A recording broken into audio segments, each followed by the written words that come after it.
agakingirizo njye ntabwo nagakoresha sida bahinduye nk'indi ndwara nk'izindi ngo reka ntagakica. Iyo baza kunganiriza ku bijyanye n'ukwezi k'umugore ntabwo ntari kubasha gutwanirira rwose. Umuntu wese afite uburenganzira bwo kubona amakuru ku buzima bw'imyororokere. Hitamo ni ikiganiro kigufasha kugira amahitamo meza ku buzima bw'imyororokere. Hitamo isoko y'amakuru yizewe ku buzima bw'imyororokere. Ikiganiro Hitamo mukigezwaho ku bufatanye n'umuryango nyarwanda utari uwa leta Raison des Femmes ndetse n'umuryango w'abanyakanada Lami. Ndagusujeho dukurikiye muri kano kanya ngo haye ikaze mu kiganiro Hitamo kifasha kubona amakuru yuzuye kandi yizewe ajyanye n'ubuzima bw'imyororokere. Amakuru yizewe, amahitamo meza. Ukwezi k'umugore ni igice cy'ingenzi cyane mu buzima bw'imyororokere y'ab'igitsina gore. Nyamara iyo uganiriye nabo usanga babisobanukiwe ari mbarwa. Iyo bavuze ukwezi k'umugore numva itariki umugore agira mu mihango. Mu kiganiro cyacu cyo kuri uyu munsi tugiye kugaruka ku cy'ukwezi k'umugore ari cyo. Ese kugizwe n'iminsi ngahe? Ukwezi guhindagurika se no kudahindagurika bitandukaniye he? Igihe cy'uburumbuke se cyo bisobanuye iki? Buri umugore cyangwa umukobwa buri wese agira ukwezi kwe gufite iminsi runaka. Wenda bamwe bashobora guhuza ariko ntabwo bose bahuza. Uwo ni Dr. Anisette Nzabonimpa, impuguke mu buzima bw'imyororokere. Niwe tugiye kubana muri iki kiganiro. Njye wakiguteguriye nkaba ngiye no kukikugezaho, nitwa Innocent Habumugisha, Mr. Buzima. Nguhaye ikaze. Ikiganiro Hitamo ni buri wa kane saa 11:45 za nimugoroba kuri Radio DC. Ikaze nanone mu kiganiro cyacu Hitamo cyo kuri uyu munsi, aho tugiye kuganira ku kwezi k'umugore. Mbere yo kwinjira mu kiganiro cyacu ku buryo burambuye, reka nkwibutse ko wifuza amakuru yuzuye kandi yizewe wajyanye n'ubuzima bw'imyororokere, wahamagara umurongo wa telefone utishyuzwa 811, no kuvuga 801 w'umuryango Raison des Femmes, ukabona amakuru. Ubuzima bw'imyororokere, amakuru yizewe, amahitamo nyayo. Twabigarutseho ko tugiye kuganira ku kwezi k'umugore. Ese ni iki? Kugira iminsi ngahe? Ese ukwezi guhindagurika no kudahindagurika bitandukaniye he? Igihe cy'uburumbuke se cyo bisobanuye iki? Mbere yo kwakira Dr. Anisette Nzabonimpa ngo adufashe gusobanura ibi bibazo, reka twumva abo twaganiriye ibyo bari bazi kuri iyi ngingo. Iyo bavuze ukwezi k'umugore numva itariki umugore agira mu mihango. Ukwezi k'umugore gutangiraho iminsi 3 mbere y'imihango, kukarangira iminsi 3 nyuma y'imihango. Ari nyuma gato y'imihango na mbere y'indi mihango izaza, wumva amahirwe menshi yo gusama abaryari. Aba mbereho imbere y'imihango izaza gusama ifite probability nini. Kwezi k'umugore ubundi gutangira wabonye imihango bikongera bikarangira no kwezi uri buze kongera kugarukiramo. Niko bita ukwezi k'umugore kuko n'ingaruka kwezi. Wabyumvise rero uko abo twaganiriye bari bazi ukwezi k'umugore. None se koko nibyo? Reka twakire Dr. Anisette Nzabonimpa, impuguke mu buzima bw'imyororokere, aduha amakuru ya nyayo. Mu magambo make rero dufata ko ukwezi k'umugore ari igihe kiri hagati y'umunsi wa mbere umugore cyangwa umukobwa yaboneyeho imihango, bigakomeza kuzagera ku munsi azabonaho imihango y'ukwezi gukurikiye, noneho akabona ko ukwezi yari arimo kwaburangiye umunsi umwe mbere y'uko abona imihango y'ukwezi gukurikiye. Ahangaha iyo umuntu ashaka kubyumva neza, ni ukuvuga ngo umunsi umugore aboneyeho imihango niwo munsi wa mbere w'ukwezi k'umugore, ejo bikaba umunsi wa kabiri. Byumvikane neza rero ko ukwezi kurangira mbere y'uko abona imihango y'ukundi kwezi. Uko yabonye imihango y'ukundi kwezi abatangiye ukwezi gukurikiraho. Ikintu umuntu yavuga ni uko ukwezi abantu bakunda kwitaye n'ukwezi kwa kalendari, bakakunda kugira ngo wenda ukwezi k'umugore no kugira iminsi 30. Hari n'abakunda kwigisha cyane mu bitabo ko kugira iminsi 28, ariko biriya ntabwo ari by'ijana ku ijana. Buri ukwezi k'umugore kugira iminsi runaka bitewe n'uko umugore cyangwa umukobwa yaremwe.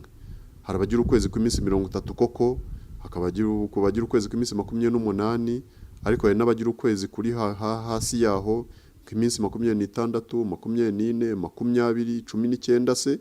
Hakaba ndetse n'abagira ukwezi kurekure kurenga iminsi 30, kujye n'abashobora kugira ukwezi kugera ku minsi 36. Ibi rero bikaba bigaragaza ko buri umugore cyangwa umukobwa buri wese agira ukwezi kwe gufite iminsi runaka, akenshi nta uhuza n'undi. Wenda bamwe bashobora guhuza ariko ntabwo bose bahuza. Icyo tuvuga gusa mu bushakashatsi bwagiye bukorwa hirya no hino ku isi, byagaragaye ko abagore n'abakobwa benshi bagira ukwezi kuri hagati y'iminsi 26 na 32. ariko hakaba haba n'abagira munsi y'iyo minsi no hejuru y'iyo minsi. Ubuzima bw'imyororokere, amakuru yizewe, amahitamo nyayo. Ukwezi k'umugore rero, kugira ngo umuntu ashobore kukubara neza, tuvuga ko ukwezi k'umugore kugira ibice bitatu. Igice cya mbere ni iminsi ya mbere itangira ukwezi k'umugore. Ni ya minsi umugore aba ari mu mihango, ari kuva amaraso y'imihango. Niyo minsi ya mbere y'ukwezi k'umugore. Akenshi dukunda gufata ko bishobora kuva ku munsi wa mbere bikaba byagera ku munsi wa karindwi, ariko bishobora no kuba iminsi mike kuri 7, ikaba yaba wenda 3, 5 gutyo. Igice cya kabiri rero ni igice gikurikira cya gice cy'imihango, cyo tukacyita ko ari igice cy'uburumbuke.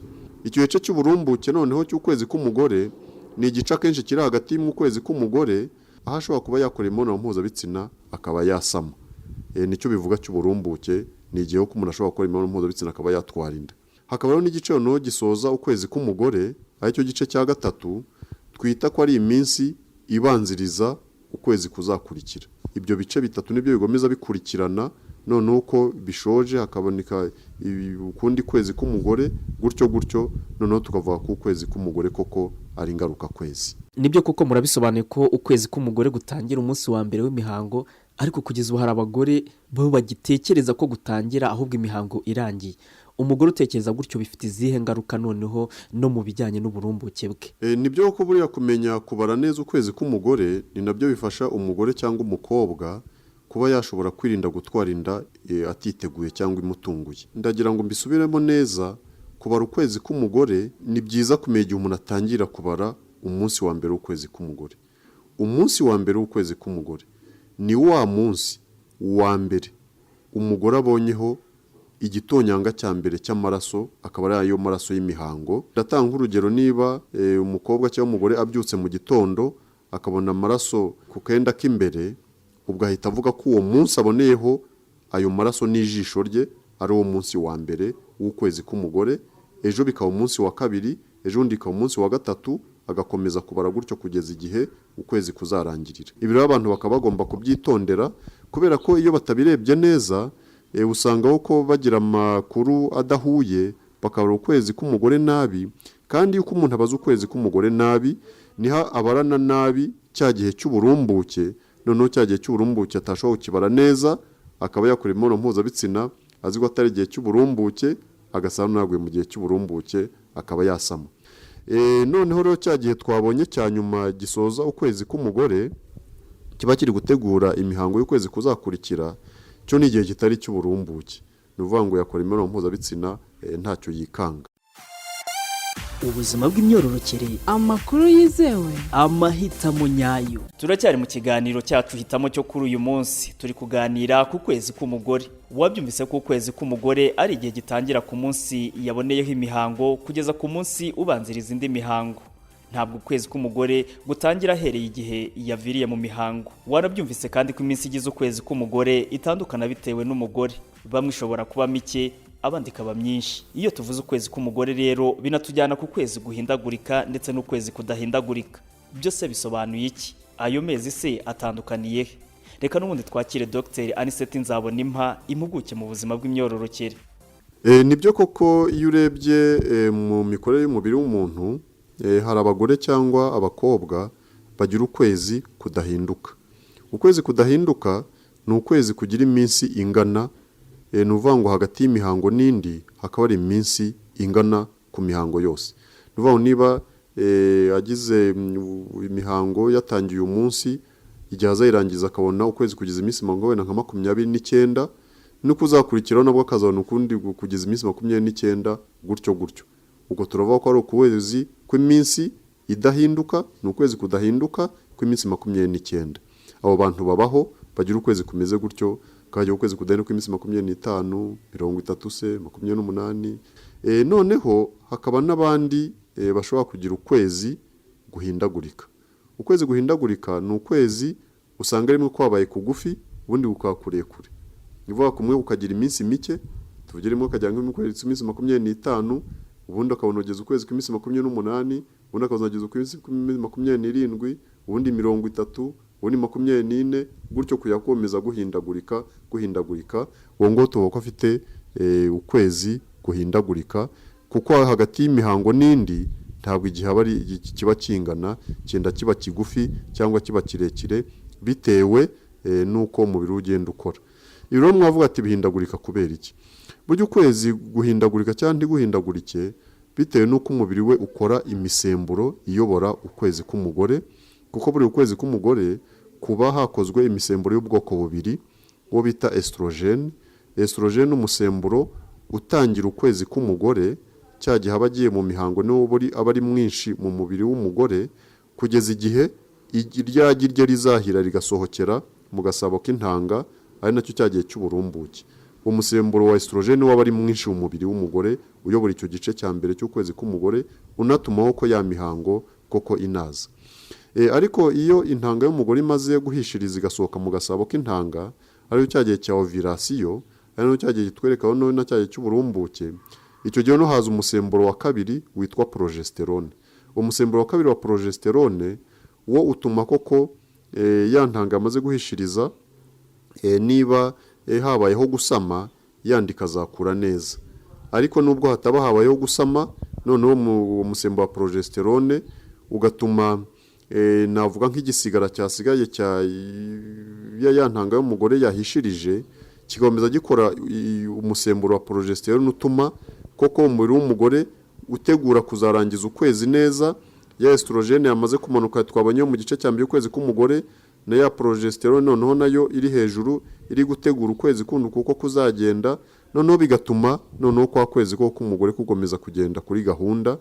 Noneho iyo habaye rero wenda imisemburo wenda uko igenda ihindagurika mu mubiri, estrogene na progesterone rimwe wenda igenda iba mike cyangwa ikaba myinshi, hari igihe bigenda ku murongo umwe ntihagire impinduka ziba, kuko kazasanga umugore afite ukwezi kudahinduka. Ariko hakaba n'undi usanga wenda rimwe agira estrogene nkeya, ubundi ikaba nyinshi, ubundi progesterone nkeya, ubundi ikaba nyinshi, no bigatuma kwa kwezi kwe kugenda kugira gute, kugenda guhinduka, rimwe kuba kurekure, ubundi kuba kugufiya. Ahangaha binajyana n'ibindi bimenyetso bikunda kuboneka ukwezi k'umugore. Hari n'igihe usaba kubona ugasanga hari nk'abagore bagira imihango wenda bakava amaraso menshi cyane, cyangwa bakaba bagira imihango iminsi myinshi cyane, bakaba bava nk'icyumweru cyose. Ariko hakaba n'abandi bashobora kujya mu mihango nk'umunsi umwe cyangwa ibiri bigahita birangira, akava n'uturaso dukeya. Ibi byo nabyo bituruka ku ngano no kuri rwa rukurikirane rw'imisemburo uko igenda ikorwa, nicyo gituma haba ibibazo nk'ibyo ngibyo. Ariko izo mpinduka tuvuga ko atari uburwayi. Burya kugira imihango myinshi cyangwa mike, cyangwa umwe kuba yaribwa mu mihango ntaribwe, kuba umuntu yagira ukwezi kurekure cyangwa kugufi, ibi byose ntabwo ari uburwayi, ku buryo tunagira abakobwa n'abagore kutabyivuza kenshi, ahubwo umuti wa mbere ni ukubyakira, umuntu akiyakira, kuko aba ari impinduka ziri kuba ku mubiri we. Ubuzima bw'imyororokere, amakuru yizewe, amahitamo nyayo. Uyu ni umusozo w'ikiganiro cyacu hitamo cyo kuri uyu munsi. Niba wifuza gusobanukirwa biruseho kuri iyi ngingo ndetse n'andi makuru ku buzima bw'imyororokere, ndagushishikariza guhamagara umurongo wa telefone utishyuzwa 811, ni ukuvuga 801 bw'umuryango Réseau des Femmes. Hari abakozi biteguye kukwakira na yombi. Ndagushimira we twabanye muri iki kiganiro, kandi nizere ko wungutse ubumenyi buzagufasha kugira amahitamo meza ku buzima bw'imyororokere. Amakuru yizewe, amahitamo meza. Njye gutegura iki kiganiro nkabana nakikugejejeho, nitwa Innocent Habumugisha, Mr. Buzima. Mugire ubuzima buzima. Agakingirizo nge ntabwo nagakoresha. Sida bahinduye nk'indi ndwara nk'izindi. Ngoreka ntaga cyica. Iyo baza kunganiriza ku bijyanye no kwezi k'umugore, ntabwo ntari kubasha gutwanira rwose. Umuntu wese afite uburenganzira bwo kubona amakuru ku buzima bw'imyororokere. Hitamo ni ikiganiro kigufasha kugira amahitamo meza ku buzima bw'imyororokere. Hitamo isoko y'amakuru yizewe ku buzima bw'imyororokere. Ikiganiro Hitamo mukigezwaho ku bufatanye n'umuryango nyarwanda utari uwa leta Raison des Femmes ndetse n'umuryango w'abanyakanada Lami.